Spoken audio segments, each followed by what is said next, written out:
Welcome to the Good Faith Podcast. I'm your host, Curtis Chang. And the Good Faith Podcast is a production of Redeeming Babel. And the podcast is where friends who follow Jesus help each other make sense of the world. And a friend of the Good Faith Podcast is Justin Giboney. Now, Justin is the president of the AND campaign, and he's appeared on the Good Faith Podcast before. But he only got to have the conversation with David French because I was on sabbatical, and David French doesn't believe in sabbatical, so he fielded the conversation. And this is my chance to make good and to have my own direct conversation with Justin Giboney. Justin, welcome. Thanks so much for joining us here on Good Faith. Curtis, thanks for having me. Glad to be here. So the topic that Justin and I are going to be talking about is what does the Black church teach all of us? What can the Black church teach us all? And the reason for this topic, how it arose, was that I'm a follower of Justin's work at the AND campaign for a variety of reasons. So for those of you who aren't aware, the AND campaign is really a trailblazer, I believe, in the church today in formulating and reforming the Christian political identity. And obviously, this is a project that is dear to my heart. It's very congruent with the work that David French, Russell Moore, and I are doing with the After Party Project. The way I would sort of characterize how we are complementary is I think the AND campaign is the leader in formulating the what of Christian politics in terms of the positions, issues. I think I would encourage you all to check out its work, especially its work on trying to form a more holistic approach to abortion and pro-life. I think it's done some excellent work on that. So the AND campaign for me is a trailblazer and a role model for us at the After Party in sort of formulating a healthy Christian political identity, especially on the what of the issues. The After Party really is focused on the how, reformulating a more healthy how of Christian political identity. But the two obviously overlap and are very complementary.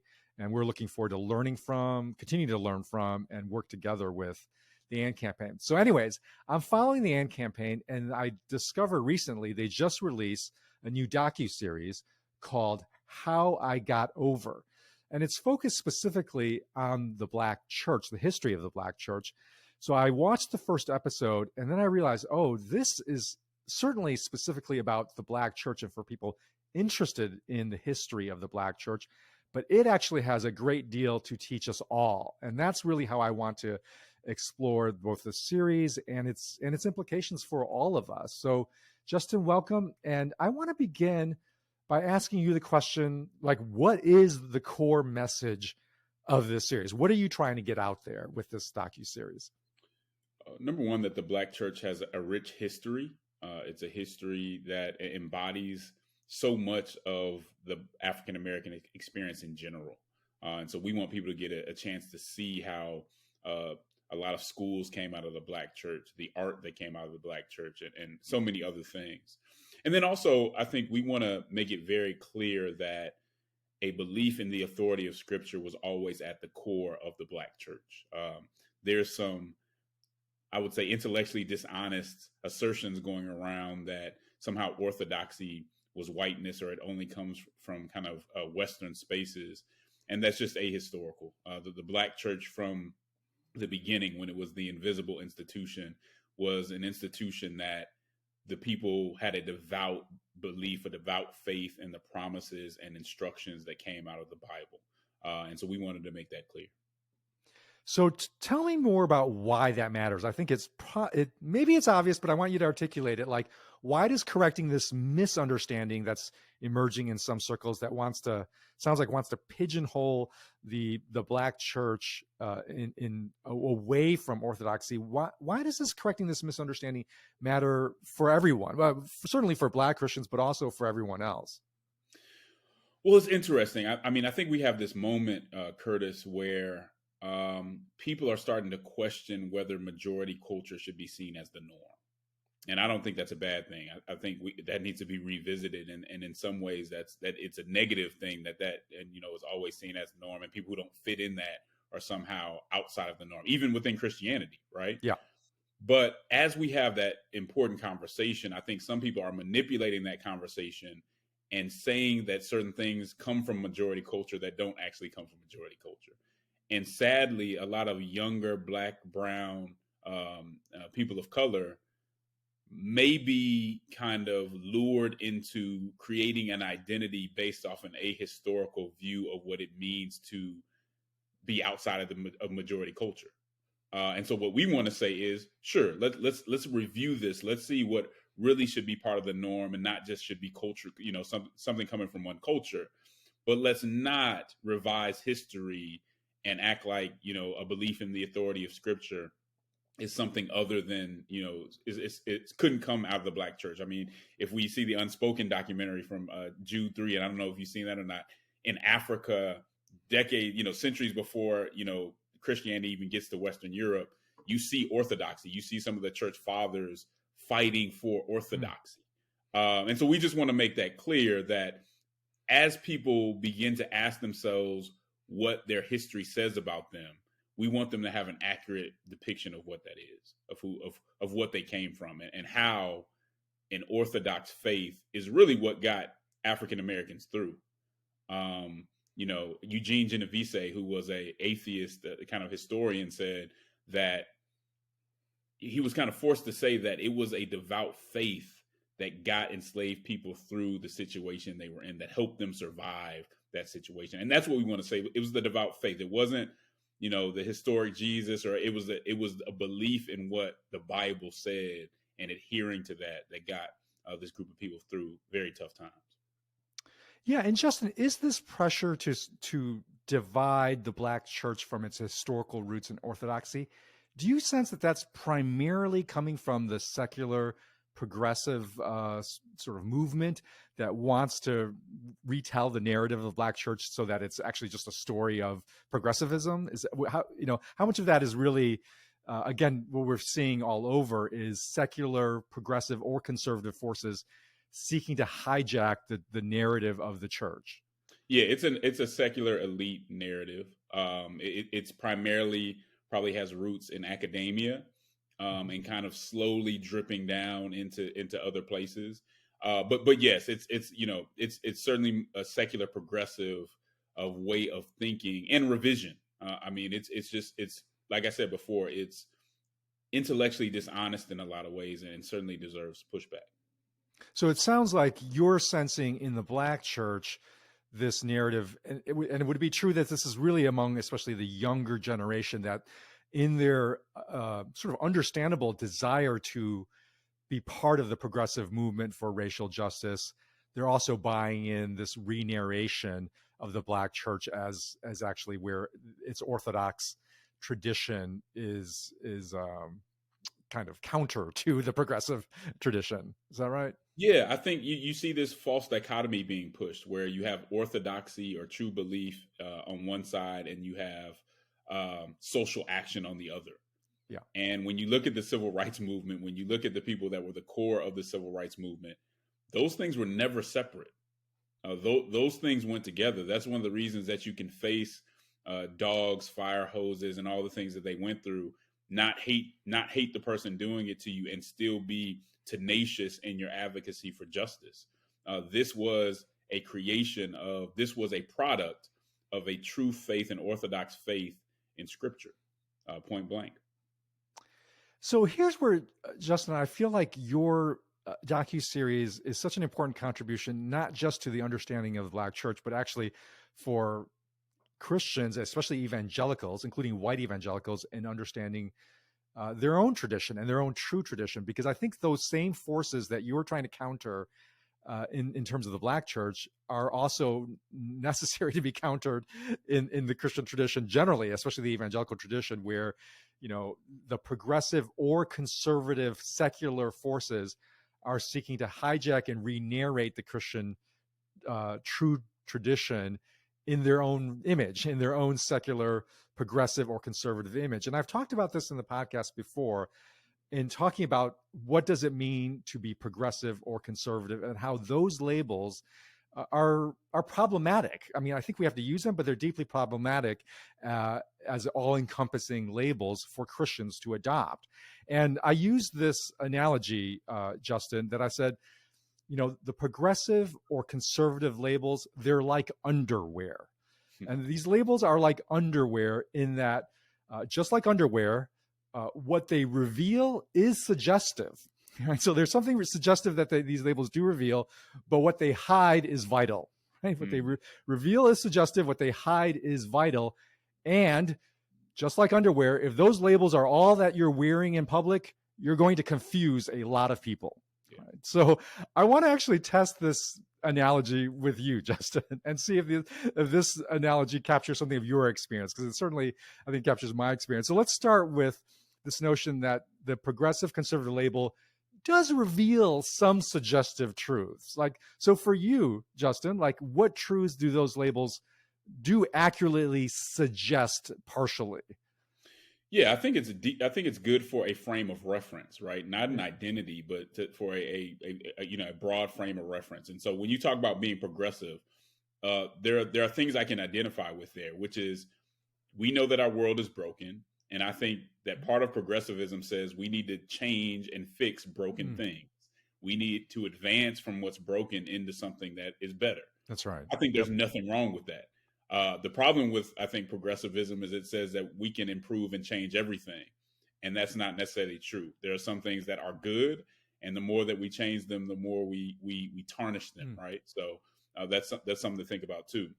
On the conservative side, I think just what I said, that to some extent, some things, some institutions need to be preserved.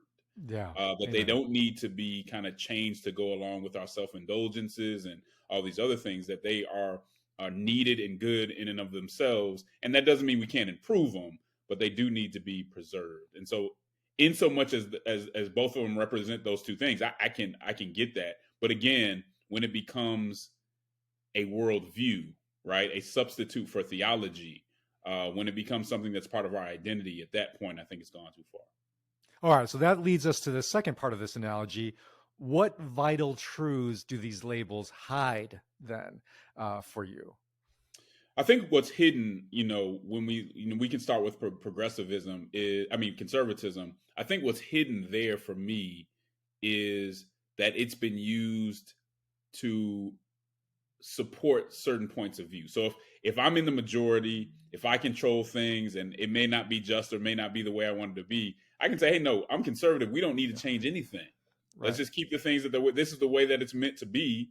Let's just keep it the way that they are and move forward. Well, at that point, I think that's outside of how the Bible would look at things, because if you look at the prophet Amos, Jeremiah, all those folks, they come into places and say, hey, here's what needs to change because you have, you have injustice in your you have partiality in your courts. You have certain ways that the poor are being treated. So that's the problem. I think when it comes to progressivism, what it's hiding is this kind of self-indulgence and self-justification, that we kind of change things to fit who we are. We change God. We throw away the Bible if it doesn't go along with how we would want things to be. Yes. And I think it denies absolute truth. And that's problematic. I think there's a lack of wisdom when it comes to what progressivism is hiding sometimes. I love the way you put that about how progressivism has this tendency. I mean, it's true. Conservatives have the same tendency, but I experience it in the Bay Area, especially this progressive tendency to want to remake God in the progressive image, right? So if there's anything about biblical faith that does not fit into the progressive ideology, and of course you experience this most, intensely around any issue of sexuality, right, that it then must be ruled out of bounds from who God is because it doesn't fit the progressive secular ideology. Yep. All right, so then let's go to that third category. How are you, Justin? And I want to invite you to speak personally here. How do you confuse people? if for people who want to have you just wear one of these labels, how are you confusing to people especially in your public presence and voice? Yeah, I think, it confuses people because one day they can see me working with Dr. Barbara Williams Skinner on voter rights and being a poll chaplain and making sure people are taken care of there.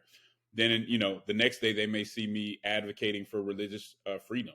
And so, again, outside of this, progressive, conservative view of things, this framework, that shouldn't be that odd. Yeah. But when you're looking through that lens, it doesn't seem to make sense. But that's again where I think the Black church steps in. There has always been within the Black church ecclesial tradition an understanding of what needs to be preserved and also an understanding of what needs to be changed.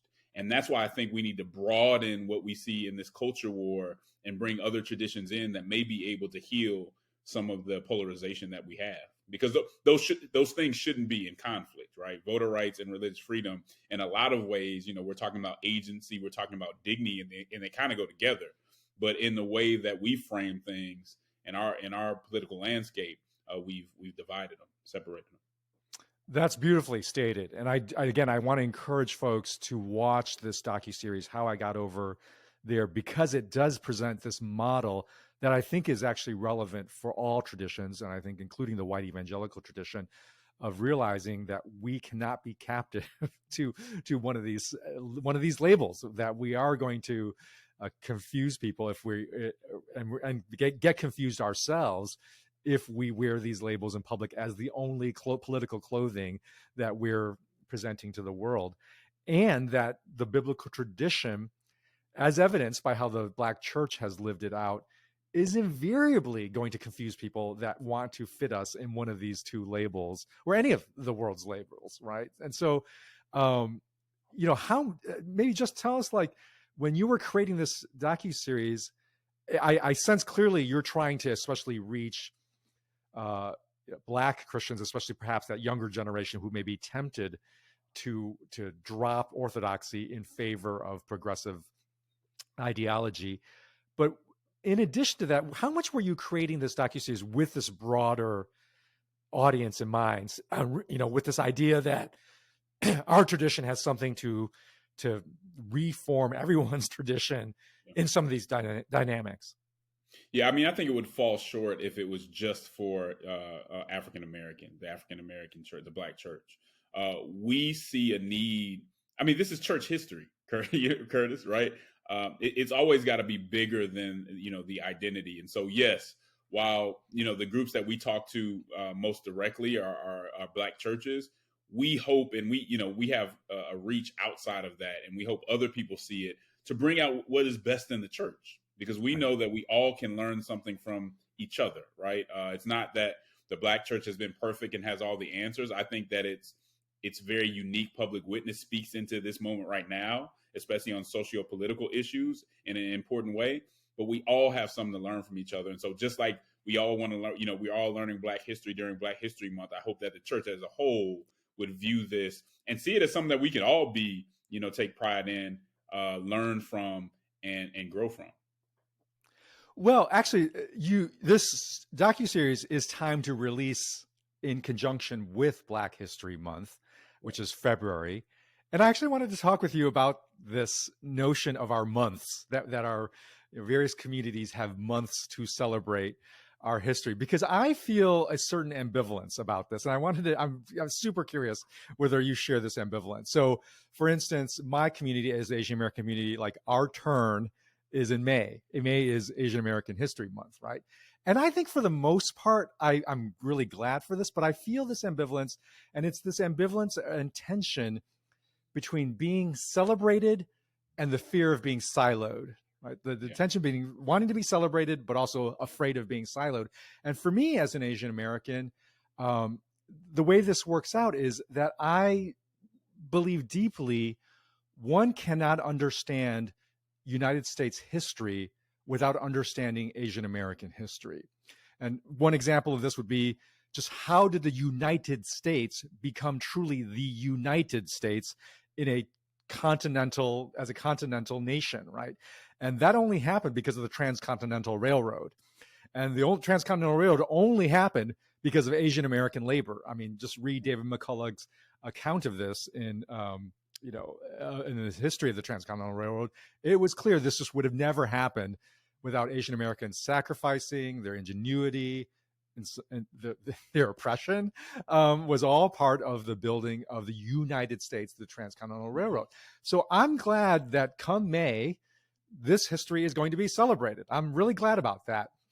But to me, I'm like, so does that mean then the rest of the 11 months that history is siloed off, and that you can continue on. The culture, the society can continue telling American history that proceeds without that story that we've just been siloed in May. And I think, that's true for Asian Americans. It is especially true for Black Americans and the Black church in particular, that American history is incoherent without Black Americans and specifically the Black church being interwoven through there. So I don't know. I don't have an answer for this because I really, on balance, I believe in the value of these months of celebration. But I'm curious whether or not this ambivalence has any place in your own heart, Justin. Well, Curtis, although I intended to come here and solve all the world's problems, I'm with you. I don't know that I have an answer to that, but we do run the risk of saying, let's isolate the celebration or the investigation of this history to that 1 month, and then the rest of the months are we're back to normal. We do run that risk. I think about it every now and then, but I think it's it's on us to make sure that isn't the case. That during these months where we do celebrate, one ethnic group or another, that the rest of the year that we're still coming together, learning, because like you said, it's all American history. And I think one of the ways to do that is make sure that our textbooks and our history books and things like that reflect the true history, because we'd be surprised, especially in some of and there's some Christian schools that do an excellent job of this, but some even of our Christian schools don't necessarily reflect the fullness of American history. So I think that's one way to combat it without getting rid of the months themselves. That's a good word. And I think that's a good word for especially Christians of color to be upholding the history of our brothers and sisters of other communities, right? Like, so as I am trying to uphold the story of Asian Americans in the very creation of California would not have come into being as a state without Asian Americans. The same is true in terms of our Latinx brothers and sisters, that, the growth of this state and its economy and its very formation, as well as its growth, doesn't happen without the story of Latin Christians, and so, as well as African American Christians. So I think that's a great word. There is a responsibility that we have to make sure that even in our own sort of siloed months, we're making sure we're bringing in the story of other communities. So that's a good word. So I want to shift back to the DocuSeries of, first of all, actually, I want to just tell Justin, can you tell our audiences how they can access this DocuSeries? Where do they go? Yes, for sure. So if you want to watch the DocuSeries, it was initially premiered on YouTube, but we moved it to our website. So if you want to watch it, all you have to do is go to AND campaign.org/register. When you register for free for our new newsletter, you'll be able to view that first episode for free. Wonderful. And we'll put that in the show notes so that people can click onto that link. So I've only seen the first episode. And one of the things that was immediately apparent to me when I watched it was like, oh, you're not going to shy away from revealing some of the internal tensions within the Black church. That you don't want to present the Black church as a monolith, but you want to actually explain, look, there have been internal tensions, which I really appreciated. And some of those internal tensions was clear that you're just beginning to suggest them have to do with class, have to do with politics, have to do with generational differences, have to deal with gender. You already were, I think, signaling that you're willing to go there. So fast forward to today, because again, people can watch the DocuSeries to get the history of those internal tensions. But for Justin, fast forward to today, what are the current internal tensions in the Black church that to understand the Black church, you have to understand these tensions are going on? Yeah, sure. I mean, to be honest with you, and you're absolutely right. We wanted to present the church as it was. We didn't want to add to some myth, right? We weren't trying to create a romanticized view of what was going on. But some of the stuff that you'll see today is still class issue. I think there's still class issues. There's still very serious theological issues, right? Whether between prosperity preaching and other ways of preaching. Denominationally, the denominations, I think, just like in other places, people aren't as denominations as they used to be, right? They don't treat each other the same or go as hard on each other as they may have before. But I think there are real questions even about social justice and how to go about it. And is the church doing enough? Those are questions that are being raised, and I think rightfully so, that we have to deal with. Another conversation in the church is the LGBTQ issue. How is that to be dealt with in a faithful way? And I think that's becoming one of the dividing lines that we really have to speak into in a faithful way. And I'm super curious in terms of this denominational difference, because obviously the history follows very much, this construct of the sanctified seven, these denominations that have been critical to the Black church. Do you think the future of the Black church is moving away then from this sort of sanctified seven? Like, are there movements happening within the Black church that are non-denominational or just lowering the importance of denominations? And what are going to be the implications if that's happening? Yeah, I don't know that the denominations go away, but I think there's a positive thing that's happening is there's more interaction. There's, so an organization like the AND campaign, when we throw an event, all seven and more will be represented because I think there's more cooperation and collaborative energy between them. So I don't foresee that them just going away necessarily, but I think in a good way, in a way that I think is very faithful. There's more work between them and not as much rivalry. And so that's, in my mind, that's a welcome occurrence. That's really encouraging to hear.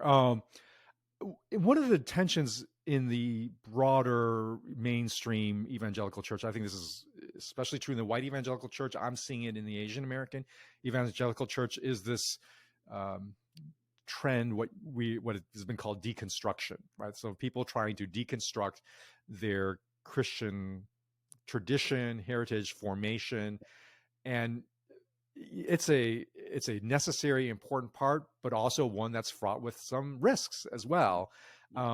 I see, if I read it correctly, is your series is trying to help guide people in the deconstruction period so that they don't completely deconstruct their tradition in ahistorical, inaccurate ways.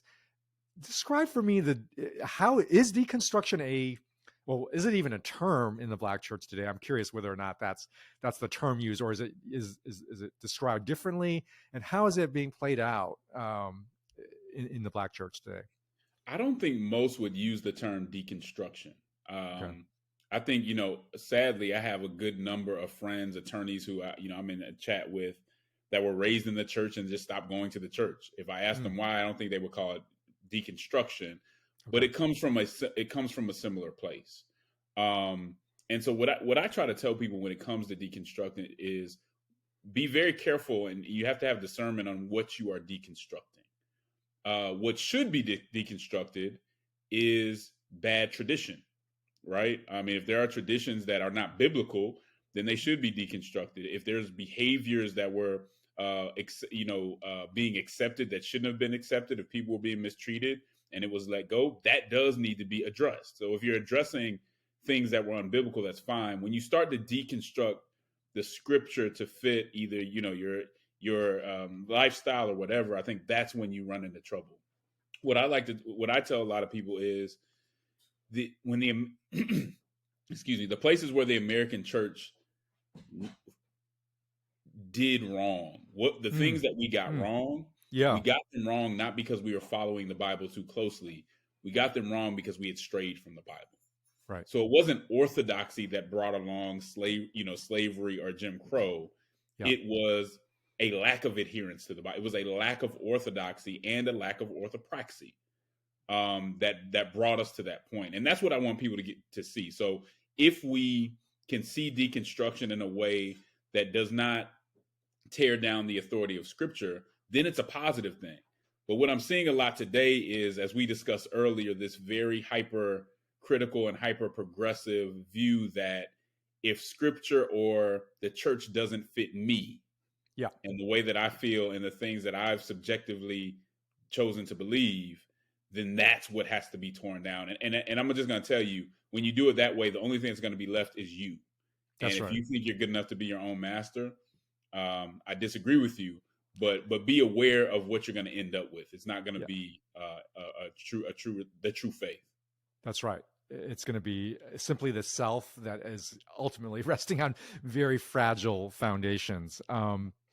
So as we're talking about deconstructing, clearly the American church broadly, the mainstream American church, the white church, has been in this very painful process of deconstructing its compromised history on race. That is, I think, at least clear to me.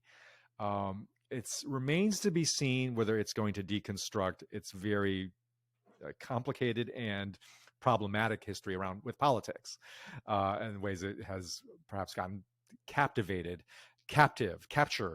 by various secular partisan forces.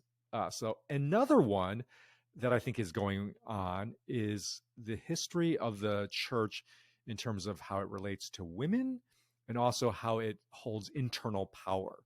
And these two are related, like the Me Too movement, the abuse scandals that we're seeing in various corners of the evangelical church, I think represent this deconstruction of like, wait, how have we treated women, and how have power structures been erected that actually continue the oppression of women, the sexual abuse of women and children. And so that's all going on. I am really interested to hear, is anything like that parallel going on in the Black church? Because, it seems to me that, at least from what I can tell as an outsider, that the Black church generally, in at least some portions of the Sanctified Seven, have kind of a traditional hierarchical power structure in terms of their internal, how they govern themselves internally. That's not true in all traditions, I don't think, in the Black church, but in some. Is there any emergence of questioning of how are we organizing power in general, and especially how it relates to women? Yeah, and this is kind of denominationally specific, right? So some denominations have certain hierarchy. I'm Baptist, so there isn't a whole lot of the same type of hierarchy there. But there are discussions that are being had, and there are changes that need to be made. Still, you have the conversation with women. I think most Black denominations are open to women pastors and things like that. There's a discussion on what should happen that's ongoing, and so I think there's a reflection of some of that, of some of those back and forth, maybe to a different extent. But what we're really, when we look at Me Too and all these other movements, these things can be, if we take the merits from that, if we say, look, the church is part of society. We're not immune from some of the problems that are going on in society. And that's why you see Me Too's happening in society. You have Me Too's happening in churches. Can we take the merits of that and go with it? Or are we going to also take the excesses? And this is a word for the folks in the deconstruction too. Find the merits, but also identify the excesses to make sure that we're actually making something better and not just tearing things down. I think with any movement, with any cause, there can be overstatements. Again, there can be excesses, and we have to have the discernment. We have to have the wisdom to make sure that we can delineate those lines, as best as possible. Justin, I feel like when people in a generation, let's call it the younger generation, are going through this process of deconstruction, trying to hang on to what is right and good and needs to be conserved, trying to identify the things that we need to make progress on and change. It's a messy process. Yeah. It's not a clean, just follow this recipe process. And that messiness can be challenging to an older generation, especially the older generation that is charged with overseeing the flock, charged with sort of managing the health of the flock. And that can be threatening to this older generation. Speak to more, what can we learn from the Black church experience? Because it has this history of managing and trying to oversee all of these tensions. What can the rest of us learn from how the Black church is managing these kinds of tensions and messiness? Well, I mean, again, I think that's going to depend on which part of the Black church you're talking about. Again, while denominations aren't necessarily the obstacles or kind of the divides that they used to be, it's gonna be different there. But I think you do see certain churches. I would point to Dr. Charlie Dates and just the way that they're, him and the churches around him are kind of raising up some younger leaders, hearing them out, seeing what they have to say, and ready to make changes where they can. Right? Again, anytime change comes, there's always this fight between doing too much, which you certainly can do too much, And I always tell young people, there's a reason that sometimes folks are so protective of what's going on, because maybe they've been in a situation before where, folks have gone too far and it became theological and not just a change of kind of tradition. So you do have to be cautious about that. But I think we have some good examples of folks who are listening to what young people have to say, learning how to communicate through different modes of communication, how to reach young people where they are, while at the same time maintaining your theological integrity. Yeah.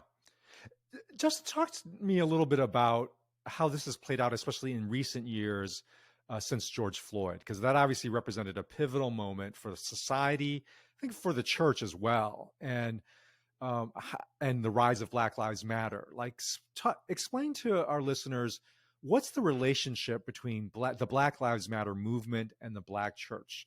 Because I think that's a complicated relationship, is what I can observe from the outside. Can you let us into that relationship and what's going on, and what can we all learn from how that relationship is playing out? Yeah, sure. So, I mean, there's some overlap, right? So they're not completely separate. I mean, you'll find people in the church who have marched and who may be a part of, local Black Lives Matter organizations and things of that nature. That wouldn't be, you'd probably be hard pressed to find a mid-sized or fairly large church that doesn't have people who kind of interact with both. One of the ways that I've tried to put it is, the truth of the matter is, the church as a whole, Black Lives Matter filled a void that maybe we weren't filling at that moment. And I think there's room to say they had to step up and do what they did because there was something, maybe the church wasn't getting to it as quickly, or maybe there was something missing from the message that was there. So I think there's something there that we can learn from. While at the same time saying that there are certainly some stances that come from Black Lives Matter that are counter to the gospel. And we need to be able to, again, take the merits and kind of leave the things, or, have a larger discussion about the things that we think aren't so helpful to the community. I mean, when you can you break that down a little more? Like, what would be some examples of things in the Black Lives Matter movement, the secular movement, that as Black Christians and as Christians in general, that we should be like, well, let's be careful or cautious, or at least circumspect in what we adopt wholeheartedly? I think the treatment of family, the treatment of extended and nuclear family, and the way that, that is essential to the thriving of the Black community. That's something that was taken from us during slavery. I don't understand why any organization that supports Black people would almost want to commit the same things themselves to take that from us again. And so that's where we would really push back. I think obviously some of the, unfortunately, somehow before we even solved many of the police abuse issues in the Black community, it became more of an LGBTQ conversation, which was very odd and strange to me. And so I think, there would be pushback there. While we can, there are certainly rights that we can all come together and fight for that community.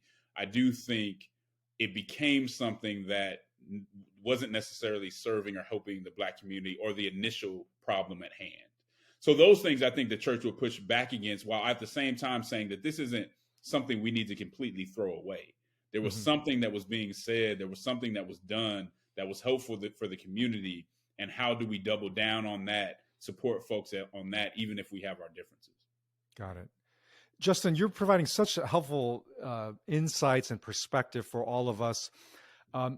And sometimes, Justin, I got to let you know, we bring guests on good faith that just trigger in me, and in the past with David, like personal thoughts. And we call this our rant alert. Like we start going on. So I'm going to give you a rant alert here. Like what you're telling me is causing me to think about some things. And so I do want to get your reaction, but I'm fully aware that I'm about to go on a little rant here. So this is what I'm thinking. So what you're describing in the Black church is describing for me as an Asian American, this tension that I've had as an Asian American growing up in this country.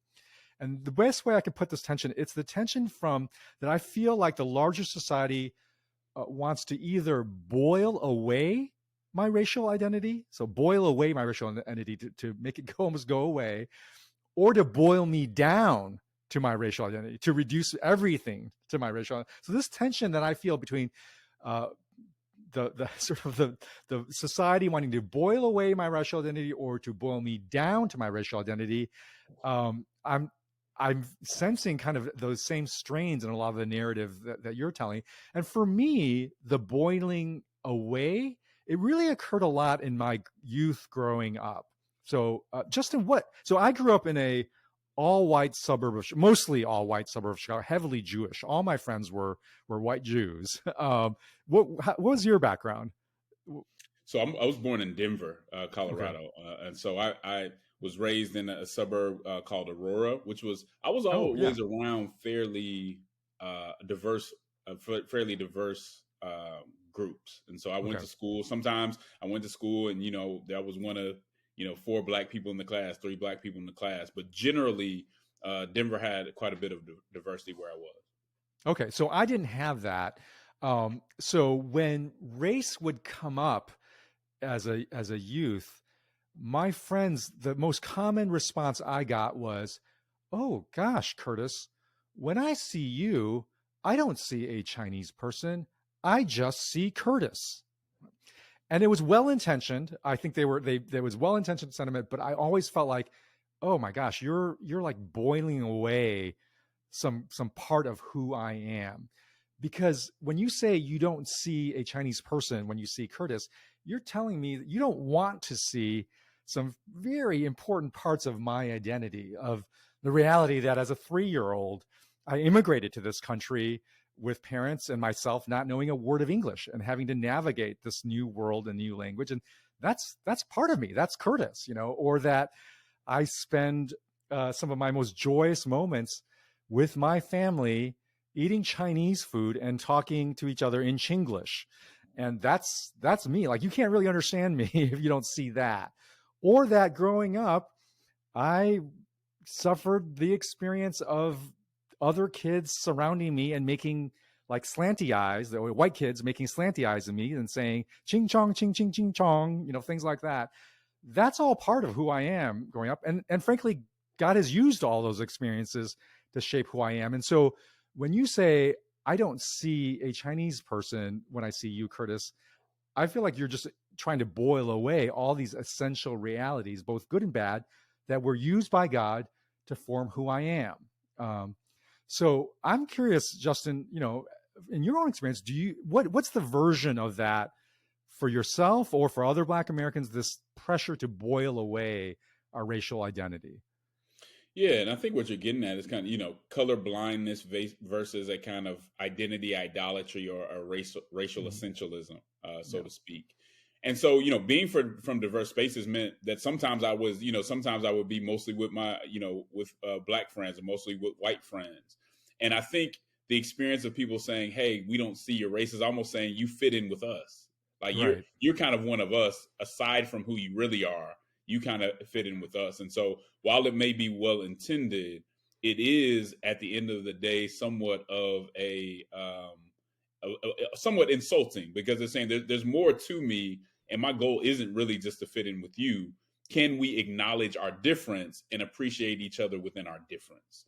Yeah. And I think that's really what we need to focus on. Whereas on the other side, many cases, and I think to your point, this is where we would disagree with some of what some folks from Black Lives Matter would be saying is, Martin Luther King talked about the content of character, but it's almost in some instances that we've gone against that we said, no, I know everything about you just based on your racial identity. That's right.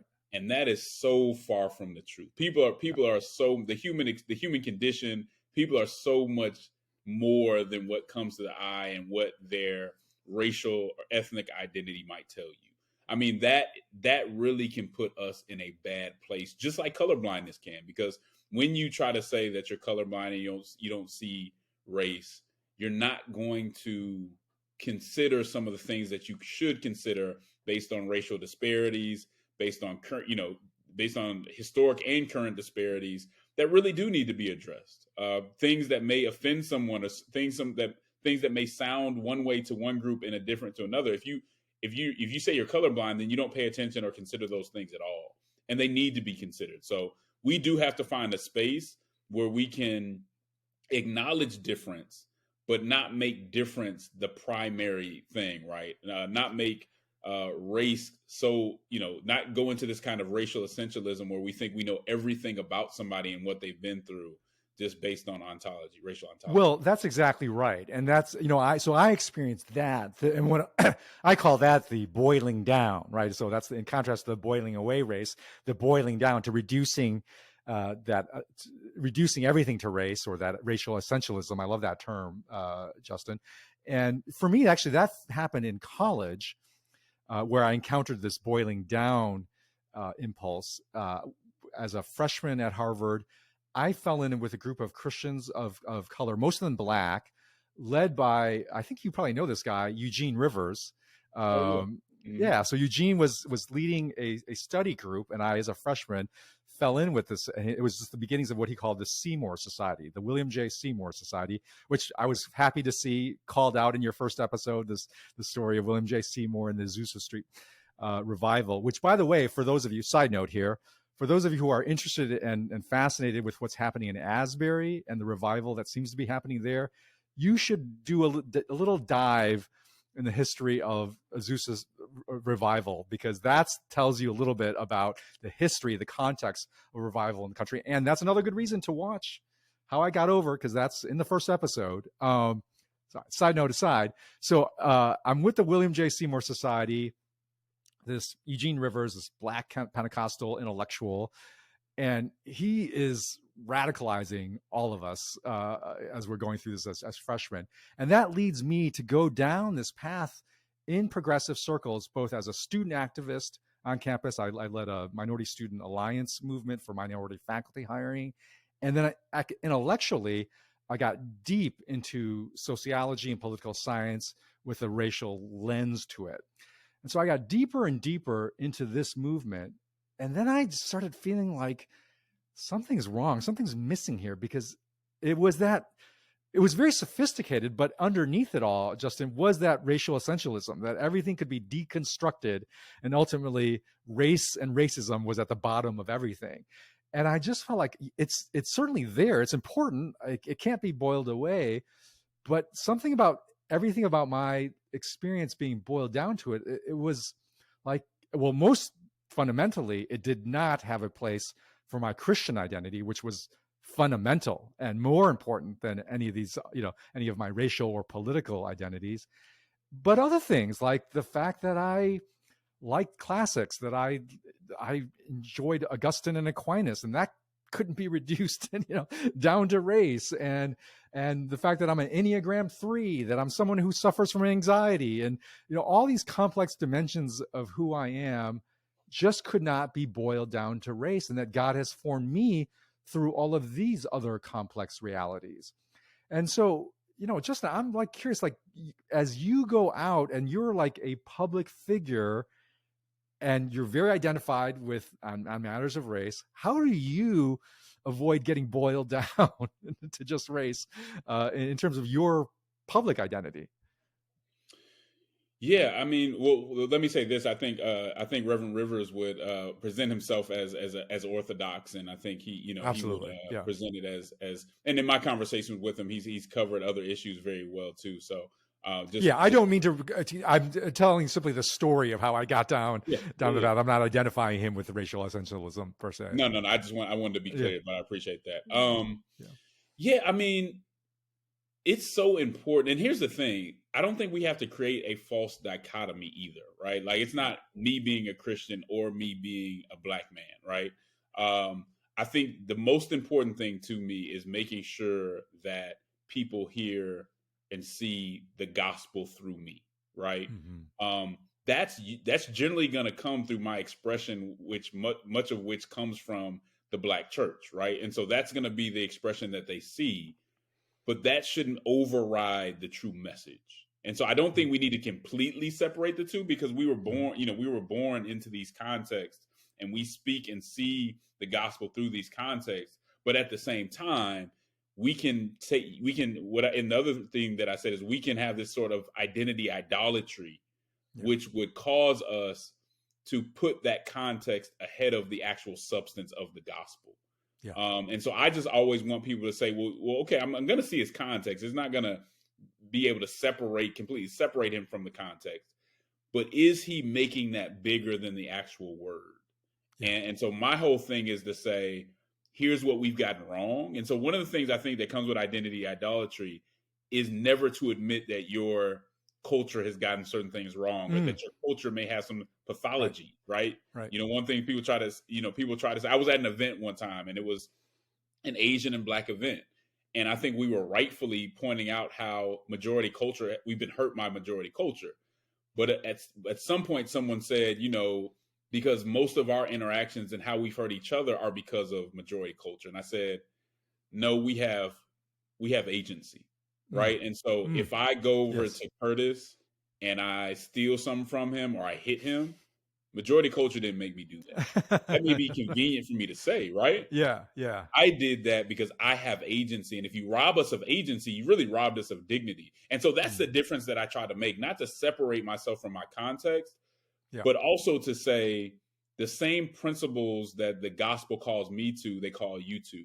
And the gospel gives everybody a responsibility to be gracious. There's no position that you can be in society, or no class you can be in, or race you can be in, where you're not responsible for treating people right, being gracious, and spreading the gospel in a way that people can receive it.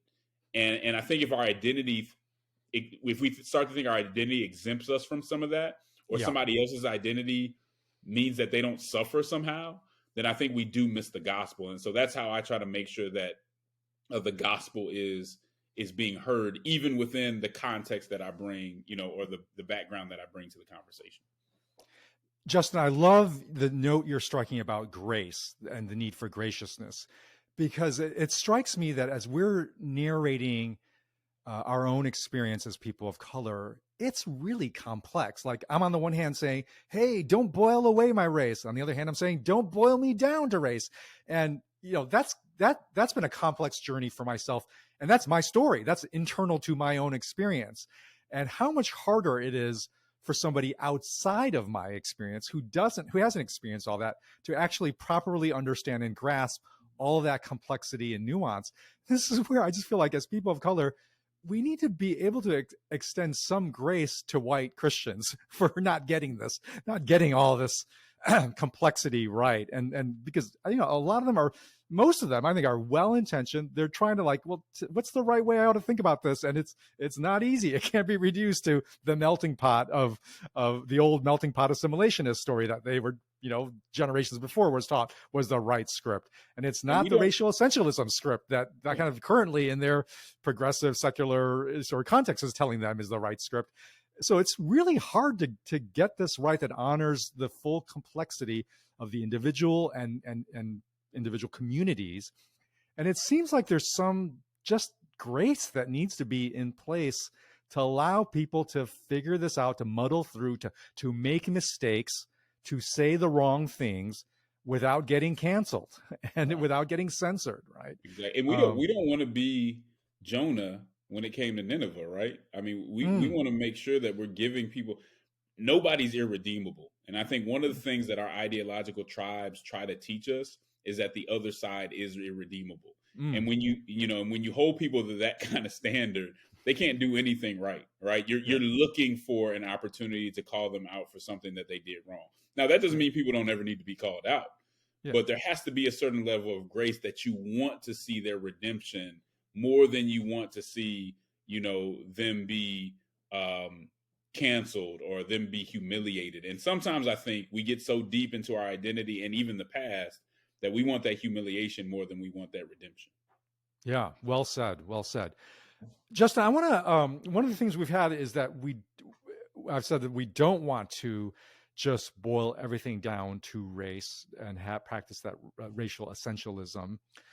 Let's go back to the story of the Black church and to the future of the Black church.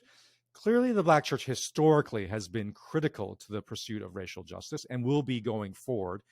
But I don't want to reduce the Black church to simply being a force for racial justice, that it has other contributions to make to our broader church, to our broader society. So I want to invite you to look to the future and look to the challenges as a church and a society we face.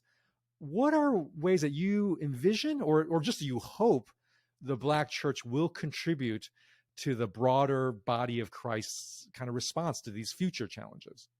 Yeah, what I'm seeing in the church, just by some of the leaders that are rising up, is, and what I'm hopeful for, is kind of a renaissance of orthodoxy. Is a kind of reestablishment of the importance of that in our churches, and that's part of what we want people to see in this DocuSeries. But your point is, we've done a lot when it comes to civil rights and activism on that behalf. But I think there's so much more that the Black church speaks into. I think when it comes to issues like the sanctity of life, when it comes to issues like religious freedom, parental rights, that's a space that, given the social positioning of the Black church, we can really speak into and have a major impact. But the thing also is, we've got to deal with a lot of disparities. And so you see, dealing with the educational disparities, I think the church is going to have to step into that gap. It's going to have to make sure that our kids and kids in other communities are reading at grade level, or we're filling in some of the gaps that some of our schools just have had a hard time doing. Those type of issues, along with, the things that we've been doing for a long time, which is dealing with police abuse and dealing with mass incarceration. Yeah. Those are issues that I think the church has to double down on. So double down on the issues that we've been dealing with. Also be prepared to step into some of these issues like parental rights, the sanctity of life, in a way that we hadn't before. And I think I see leaders that are prepared to do that in a real way. That's such an encouraging vision. It makes me really hopeful for our church to know that the Black church is, has this on their screen, especially through your work, Justin. So for our listeners, please check out the AND campaign. Check out the docuseries, How I Got Over. It's excellent. And how many episodes are coming out on that? It's going to be 5 episodes. 5 episodes. So really encourage folks to check that out. And then also, please, listeners, keep coming back to more conversations like this on the Good Faith podcast. If you've been following our podcast, we have just made the transition to having this podcast be on Redeeming Babel. And in the weeks to come, we're going to be telling you more, some of the benefits you're going to get as you, be part of this community that's gathered around these complex issues and are making sense of this complex world. And so please join us next week. And next week, we will once again gather around the campfire. Thanks, Justin, for joining us. Thanks for having me, Curtis.